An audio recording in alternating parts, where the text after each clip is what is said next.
My name is Reverend Dr. Barry King, and I'd like to thank you for allowing me to share with you today. I'd like to share with you a companion video for the book, The Spiritual Nature of Love. And this is video number 3, Fear as Distortion. Fear is one of the most powerful experiences we can have, not because of what it is in itself, but because of what it does to perception. Most people think of fear as a reaction to something that is happening in the world around them. And at one level, that is true. Situations arise, circumstances change, and the body responds.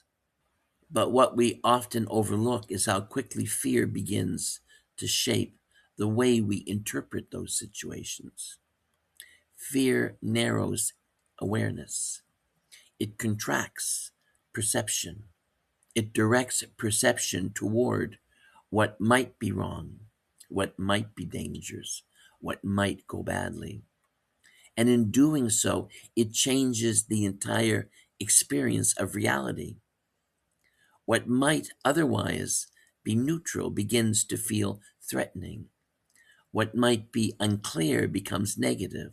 What might simply be unknown becomes something to avoid.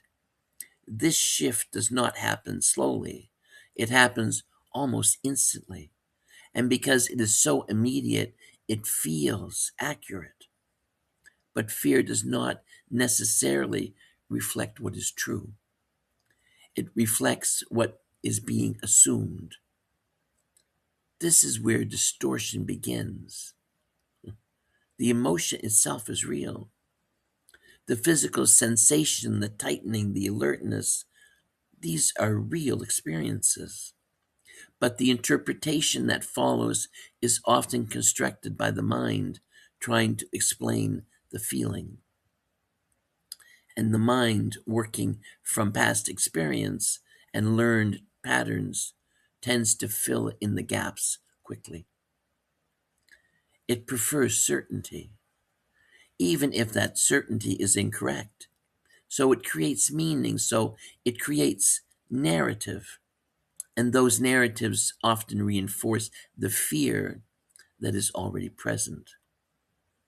This is why fear can become so self sustaining. The more it is believed, the more convincing fear becomes. And the more convincing it becomes, the less it is questioned. From a deeper perspective, fear is not something that needs to be eliminated or resisted. It is something that needs to be seen clearly. Because when fear is observed rather than immediately believed, something begins to change. The automatic connection between feeling and interpretation begins to loosen. Instead of moving directly from sensation to conclusion, there is a pause, a space. And within that space, awareness has an opportunity to return to you. This does not remove fear instantly.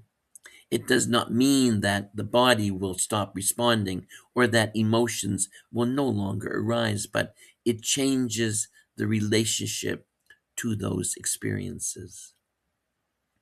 Fear becomes something that is noticed rather than something that defines reality.